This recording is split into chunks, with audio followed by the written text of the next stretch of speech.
क्या हो अगर आप एक इमोर्टल बंदा हो और अगर आपको काट भी दिया जाए तो आप बिल्कुल भी नहीं मरोगे, जहाँ पर आप कुछ ही सेकंड के अंदर किसी भी पार्ट से अपने आप को दोबारा रिजेनरेट कर सकते हो। लेकिन आप तो करीब 200 सालों से जी कर काफी ज्यादा थक चुके हो, इसी वजह से आप मरना चाहते हो। लेकिन ऐसा कोई भी उपाय नहीं है जिससे कि आप मर सको। और बाद में अगर आपका मुलाकात एक ऐसी लड़की से हो जिसको टच कर ही आप अनलकी हो जाते हो तो फिर क्या होगा? तो क्या आपका बेकार जिंदगी में ये लड़की कुछ मजेदार कर भी पाएगी या फिर नहीं? कहानी के स्टार्टिंग में हम लोग एक लड़की को देखते हैं और यहाँ पर तो वो भागती हुए अपने लवर के पास जा रही थी, जहाँ पर वो सीधा अपने लवर के पास जाकर उसको किस करने लग जाती है। बंद करो हाथ जोड़ के मैं। अरे भाई बस कर, आखिरकार तू हमें और कितना रुलाएगा साला। एक तो हमें गर्लफ्रेंड नहीं मिल रहा है और इन दोनों को देखो जो कि एक दूसरे को किस कर रहे हैं, मतलब हद होता है। और तभी हमें पता चलता है ये सारा कुछ तो एक लड़की इमेजिन कर रही थी, जहाँ पर पूरा मांगा को कंप्लीट करने के बाद वो कहने लग जाती है कि फाइनली ये मांगा भी खत्म हो चुका है, अब मैं खुशी खुशी मर सकती हूँ। और वैसे भी इस तरीके का रोमांस मेरी जिंदगी में बिल्कुल भी नहीं आने वाला। और तभी हम लोग ये देखते हैं कि वो तो एक जगह पर खड़ी हुई थी जहाँ पर वो वहाँ से नीचे कूदने वाली थी, लेकिन तभी इनने में उस जगह पर हमारा MC एंडी आकार उससे कहने लगता है कि क्या तुम मुझे समझाओगे कि आखिरकार तुम इस जगह पर क्या करना चाहते हो। उसका ये बात को सुनकर वो लड़की जिसका नाम फूको है वो उससे कहने लगती है कि मैं यहाँ पर मरने के लिए आई हूँ और तुम मुझे बचाने की बिल्कुल भी कोशिश मत करना, और वैसे भी अगर तुम मुझे छूने की कोशिश करोगे तो तुम अनलकी हो जाओगे और इस वजह से तुम मर भी सकते हो, इसी वजह से तुम मुझे टच मत करना। उसका ये बात को सुनकर तो दूर से हमारा MC काफी ज्यादा एक्साइटेड हो गया था, जहाँ पर वो सीधा जाकर उसका चाकू अपने अंदर घुसा देता है। उसका ये सारी हरकत को देखकर तो फूको हद से ज्यादा शॉक्ड हो गई थी, लेकिन तभी अचानक से एंडी कहने लग जाता है कि देखो मुझे अभी तक कुछ भी नहीं हुआ। ये कहकर आगे वो उस लड़की को उठाते हुए कहने लग जाता है कि चलो देखते हैं अब मेरे साथ क्या होगा, मैं इसके लिए काफी देर से इंतजार कर रहा था। और तभी अचानक से उसका नीचे वाला पत्थर टूट जाता है, जिस वजह से वो सीधा ट्रेन से टकरा जाता है। ये देखकर यहाँ पर फूको रोती हुई कहने लग जाती है कि प्लीज मुझे माफ कर दो, इसमें मेरा कोई भी गलती नहीं थी। लेकिन तभी इनने में पीछे से एंडी आकर उससे कहने लगता है कि सच में तुमने जैसा कहा था ठीक वैसा ही हुआ, और मैंने तुमको उस टाइम पे टच किया था, इसी वजह से मेरे साथ ये सारा कुछ हुआ, ये तो काफी ज्यादा बढ़िया है। ये कहकर आगे वो धीरे धीरे करके अपना पूरी बॉडी को रिजेनरेट करने लगता है, जहाँ पर हमें पता चलता है कि वो कभी भी किसी भी टाइम पर अपना बॉडी को रिजेनरेट कर सकता है। लेकिन इस वजह से तो वो यहाँ पर पूरा ही नंगा था, जिस वजह से फूको शर्म के मारे उसके वो वाले हिस्से पर एक मुक्का मारती है। ये सब क्या देखना पड़ रहा है, अच्छा है मैं अंधा हूँ।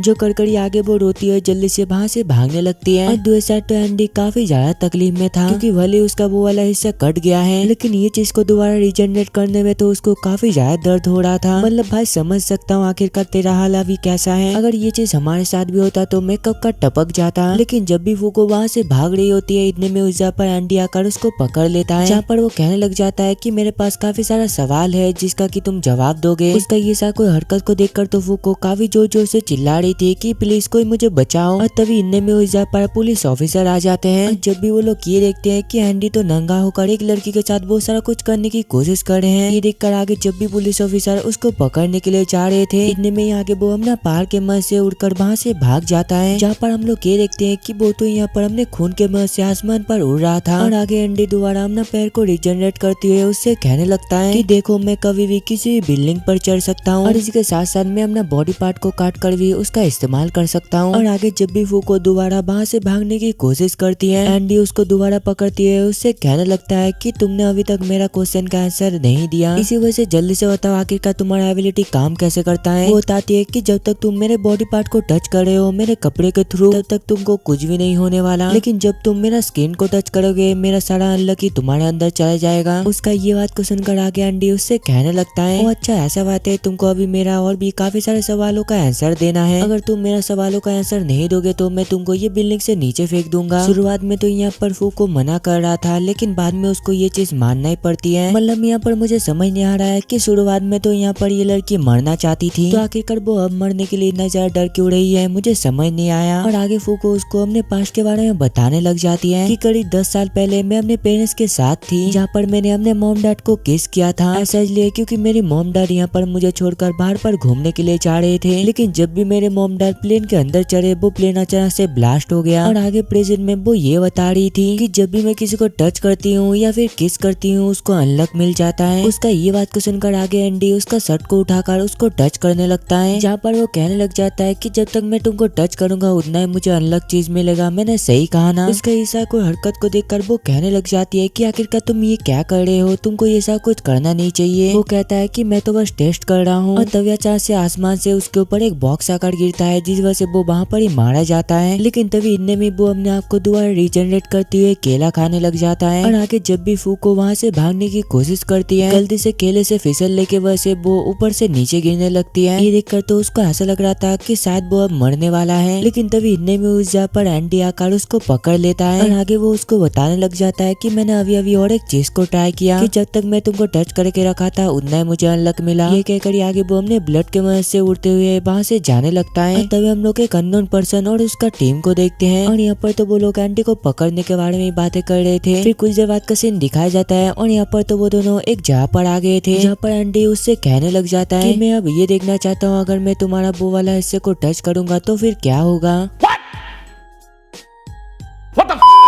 ये बताकर ही आगे वो जल्दी से उसका पीछा करने लगता है। और ऐसे ही पकड़म पकड़ा खेलते हुए तो उसका टोपी खुल गया था, जहाँ पर हम लोग ये देखते हैं कि यहाँ पर तो फूको का बाल काफी ज्यादा लंबे थे। और यहाँ पर तो एंडी ने ये सा कुछ देख लिया था, जिस वजह से वो रोते हुए कहने लग जाती है कि आखिरकार तुमने मेरे बाल देख ही लिए, मैं तुमको ये दिखाना नहीं चाहती थी। और मेरा बाल इतना बड़ा इसलिए है क्योंकि कोई भी मुझे टच नहीं करता था, इसी वजह से मैं अपना बाल कभी भी काट ही नहीं पाई। उसका ये बात को सुनकर एंडी कहने लग जाता है वो अच्छा ऐसा बात है। ये कहकर आगे वो उसको पकड़ कर उससे कहने लगता है कि चलो अब मैं तुम्हारा बाल को काट देता हूँ। जहाँ पर वो कहने लग जाता है कि जब तक मैं तुमको टच कर रहा हूँ तब तक मेरे साथ कुछ भी नहीं होगा, और जब मैं तुमको छोड़ूंगा तभी मेरे साथ अलग चीजें होगा, इसी वजह से मुझे तुम्हारा बाल काटने दो। ये कहकर आगे वो अपने कैंची के मदद से उसका बाल को काट देता है। और आगे जब भी वो मिरर पे अपना बाल को देखता है वो तो यहाँ पर काफी ज्यादा खुश हो गई थी। और दूसरे हम लोग एंडी को देखते हैं जो कि कहने लग जाता है कि मैंने करीब तुमको 15 मिनट तक टच करके रखा था, इसी वजह से मैं देखना चाहता हूँ कि अब मेरे साथ क्या होता है। और तभी इनने में उसका गला धड़ से अलग हो जाता है। और तभी इनने में उस जगह पर कोई अननोन पर्सन आकर कहने लग जाता है कि फूको मुझे तुमसे मिलकर काफी ज्यादा खुशी हुई और तुम्हारा बहुत बहुत शुक्रिया इसको पकड़वाने के लिए। ये कहकर आगे वो उसका मुंडी को एक चीज के अंदर डाल देता है, जो करकरी वो कहने लग जाता है कि अब एंडी इसके अंदर बिल्कुल भी अपने आप को रिजनरेट नहीं कर सकता है। और इसी के साथ साथ हम तुम्हें भी ले जाने के लिए आए हैं, क्योंकि उसने जो कुछ भी हरकत किया है इसके बारे में हम लोग तुमसे इन्वेस्टिगेशन करना चाहते हैं। और हाँ, मैं तो तुमको अपने बारे में बताना भूल गया, हम लोग असल में नेगेटर्स हैं। और मुझे ये बताया जब तक मैं तुम्हारी स्किन को टच नहीं करता मैं अलग तब तक नहीं होने वाला। और इसी वजह से देखो मैंने ये ग्लव्स को पहना है। और वैसे भी तुम्हारा एबिलिटी काफी ज्यादा खतरनाक है, और इसी वजह से लोगों का जान लेने के लिए कोई भी तुम्हारा इस्तेमाल कर सकता है। और इसी वजह से तुम आज हमारे ही साथ चलोगे और तुमको कोई भी बचाने के लिए नहीं आएगा। जिस पर फूको कहने लग जाती है कि तुम मेरे साथ ये सा कुछ बिल्कुल भी नहीं कर सकते, और मुझे पक्का है कि नहीं एंडी मुझे बचाने के लिए जरूर आएगा। ये कहते कहते तो वो यहाँ पर काफी ज्यादा रो रही थी, और उसको रोता हुआ देखकर दूसरा एंडी उसका मजाक उड़ा रहा था। और तभी इतने में जो बंदे ने एंडी का सर को पकड़ के रखा था अचानक से उसके ऊपर एक लाइटिंग गिरता है, जिस वजह से वो वहाँ पर ही मारा जाता है। और इसी के साथ साथ तो वो बॉक्स भी खुल गया था, जिस वजह से एंडी जल्दी से बाहर आ जाता है। और तभी हमें पता चलता है कि आखिरकार ये सब कुछ कैसे हुआ। असल में 15 मिनट तक उसको टच करने की वजह से उसको ढेर सारा अनलॉक मिल गया था, और अब जाकर उसके ऊपर ये अटैक हुआ। और आगे एंडी जल्दी से अपने आप को रिजनरेट करते हुए उन लोगों के ऊपर अटैक करने वाला होता है, जहाँ पर वो अटैक करने से पहले अपने दिमाग से एक शॉट को बाहर निकाल देता है। इस वजह से तो यहाँ पर उसका बाल भी बड़ा बड़ा हो गया था, जहाँ पर वो कहने लग जाता है कि मैं असल में इतने सालों तक अपना एक्सपीरियंस को इसके अंदर बंद करके रखा था, लेकिन अब मैं तुम लोगों को बिल्कुल भी नहीं छोड़ने वाला। ये कहकर वो सीधा उन लोगों के ऊपर अटैक कर देता है, जहाँ पर हम लोग ये देखते हैं कि यहाँ पर तो एंडी एक एक करके उन लोगों को हराता जा रहा था। और आगे सबको हराने के बाद वो अपना शॉट दोबारा अपने माथे पर लगा देता है। और यहाँ पर एंडी को सही सलामत देखकर तो फूको काफी ज्यादा खुश हो गई थी, जहाँ पर एंडी उससे कहने लग जाता है कि जल्दी से तुम ये लड़की को छोड़ दो। लेकिन तभी इतने में वो बंदा उसके गले पर अपना शॉट रखते हुए कहने लग जाता है कि मुझे पहले से पता है कि तुम अपने आप को रिजनरेट कर सकते हो, लेकिन ये लड़की ऐसा बिल्कुल भी नहीं कर सकती। उसका ये बात को सुनकर एंडी जल्दी से अपना सिर को काटते हुए कहने लग जाता है कि तुम मेरा सिर को लेकर ये लड़की को जल्दी से छोड़ दो। और यहाँ पर तो उसको पहले से ही पता था कि फूको कैसे भी ना कैसे करके उसको बचा ही लेगा। और तभी इनने में फूको उसको धक्का मारती हुए सीधा एंडी की तरफ भागने लगती है, जहाँ पर वो सीधा जाकर एंडी के गाल पर एक किस करती है, जो कर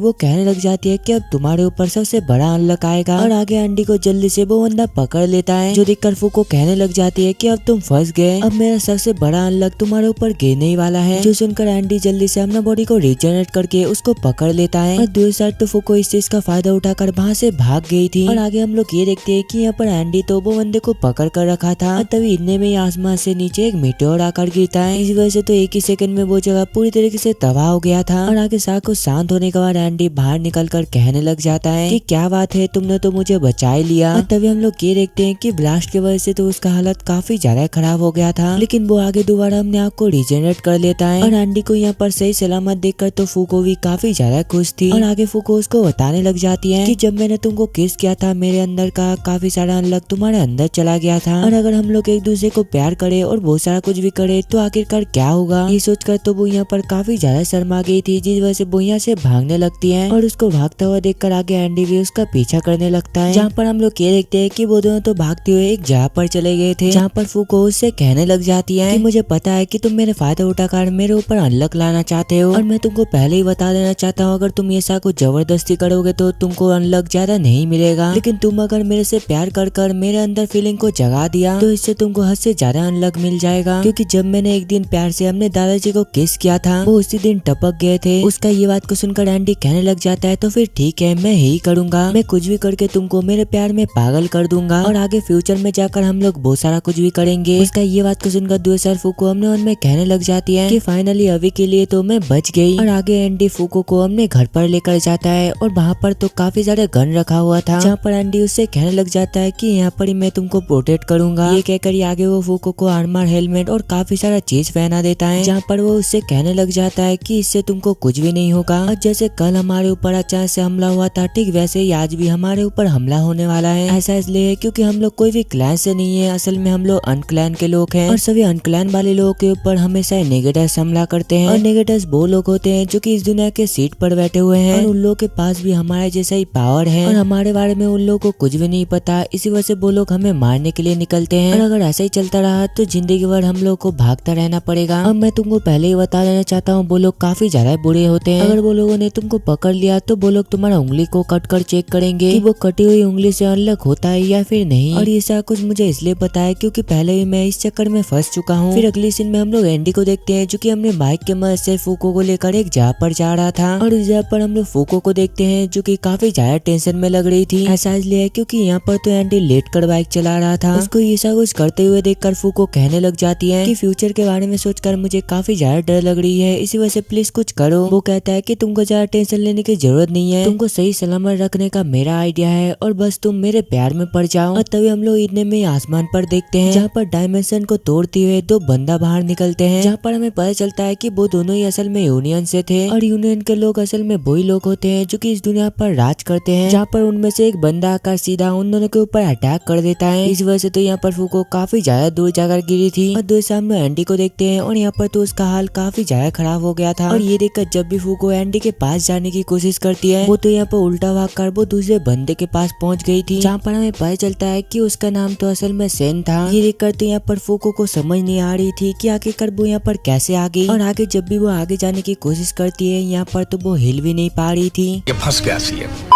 और दूसरा हम लोग वही रोबोट को देखते हैं और वो तो यहाँ पर एंडी से फाइट करने के लिए बिल्कुल तैयार था। और आगे जब भी एंडी अपने शॉट के मदद से उसके ऊपर अटैक करने की कोशिश करता है वो काफी इजीली से उसका अटैक को ब्लॉक कर देता है। और दूसरा हम लोग सेन को देखते हैं जो कि फूको को अभी भी हमने पास ही पकड़ के रखा था। और आगे वो रोबोट एंडी को एक पंच मारता है जिस वजह से वो काफी दूर जाकर गिरता है। और आगे जब भी वो रोबोट उसको खत्म करने के लिए आगे बढ़ ही रहा होता है तभी अचानक से फूको कहने लग जाती है कि देखो यही वो बंदा है जिस वजह से मैं यहाँ से हिल भी नहीं पा रही हूँ। और आगे एंडी सीधा जाकर वो रोबोट को एक कस के मुक्का मारता है। उसका ये मुक्का इतना ज्यादा खतरनाक था जिस वजह से उल्टा उसका हाथ ही टूट गया था, लेकिन इसके बावजूद भी वो दोबारा अपने हाथ को रिजनरेट करता है, जो कड़कड़ी आगे वो उस रोबोट को बार बार पंच करने लगता है। और दूसरा हम लोग फूको और सेन को देखते हैं और वो दोनों तो यहाँ पर दूर से ये सब कुछ देख रहे थे। और आगे सेन फूको को नेगेटर्स के बारे में बताने लग जाता है कि हम लोग जो नेगेटर्स होते हैं वो हमेशा तुम जैसे लोगों को पकड़ते हैं। ऐसा इसलिए है क्योंकि तुम लोगों के पास काफी नई नई एबिलिटी होता है, इसी वजह से हम हमेशा तुमको पकड़ते हैं ताकि हम तुम्हारे पावर का इस्तेमाल कर सके। और तुम अभी ये सोच रहे होगे कि आखिरकार हम लोग को कोई हंटिंग क्यों नहीं करता है। ऐसा इसलिए है क्योंकि हम लोग गवर्नमेंट के अंडर काम करते हैं और गवर्नमेंट बस 10 लोगों को ही अपने पास रखते हैं और अभी सभी सीट फुल है, इसी वजह से तुम लोग ज्वाइन नहीं कर सकते। उसका ये बात को सुनकर तभी अचानक से फूको को एक आइडिया आता है और दूसरे हम लोग एंडी को देखते हैं और यहाँ पर तो वो फाइट करने के दौरान उसका गला धड़ से अलग हो गया था और उसको हराने के बाद आगे वो रोबोट सीधा फूको के पास चला जाता है उसके ऊपर अटैक करके उसको खत्म करने के लिए। लेकिन तभी एंडी अपना बॉडी को दोबारा रिजनरेट कर उसको बचा लेता है, जहाँ पर वो कहने लग जाता है कि तुम ज्यादा टेंशन मत करो, मैं हमेशा ही तुमको अपने पास रखूंगा और हमेशा ही हम दोनों एक साथ मिलकर रहेंगे। उसका ये बात को सुनकर तो यहाँ पर फूको काफी ज्यादा खुश हो गई थी। इसी वजह से आगे वो जल्दी से अपने हाथ से ग्लव्स को उतार कर उसको छूते हुए कहने लग जाती है कि चलो ठीक है अब तुम्हारी बारी है। ये कहकर ही वो शर्माती है, जल्दी से वहाँ से भाग जाती है। उसका ये बात को सुनकर एंडी जल्दी से वो रोबोट के पास चला जाता है, जहाँ पर वो उससे कहने लग जाता है कि तुम मेरे प्यार में एक दिन पागल हो ही जाओगे। जिस पर फूको कहने लग जाती है कि ऐसा बिल्कुल भी नहीं होने वाला। तभी अचानक से इतने में एंडी के ऊपर एक ट्रक आकर गिरता है, लेकिन इससे तो यहाँ पर एंडी को कुछ भी नहीं हुआ था, जहाँ पर वो भागती हुए जल्दी से एक बिल्डिंग के अंदर चला जाता है और यहाँ पर तो वो रोबोट और सन उसका पीछा कर रहा था। और तभी अचानक से एंडी को पता चलता है कि वो जो बंदा रोबोट के अंदर बैठा हुआ है उसका पावर ये है कि वो रोबोट का अटैक कोई भी अवॉइड नहीं कर सकता। और वहाँ पर तो एंडी एक जगह पर छुपा हुआ था और दो साल वो दोनों उसको ढूंढ रहे थे। और आगे जब भी एंडी अपना उंगली को तोड़ने लग जाता है उन दोनों के ऊपर अटैक करने के लिए, वो ये देखता है कि उसके सामने तो यहाँ पर काफी सारा डायनामाइट रखा हुआ था। और तभी इनमें में वो डायनामाइट फंस जाता है और पूरा बिल्डिंग टूटकर नीचे गिरने लगता है। और नीचे गिरने के बावजूद भी यहाँ पर वो रोबोट के साथ साथ सन भी बिल्कुल सही सलामत था, जहाँ पर वो रोबोट अपने सामने एंडी का हाथ को देखता है और आगे जब भी वो उसका हाथ को पकड़कर ऊपर उठाने की कोशिश करता है उसको पता चलता है कि ये तो असल में एंडी का हाथ था। और तभी अचानक से वो पीछे से आकर हमने उंगली के मदद से उसको शूट कर देता है, जो कर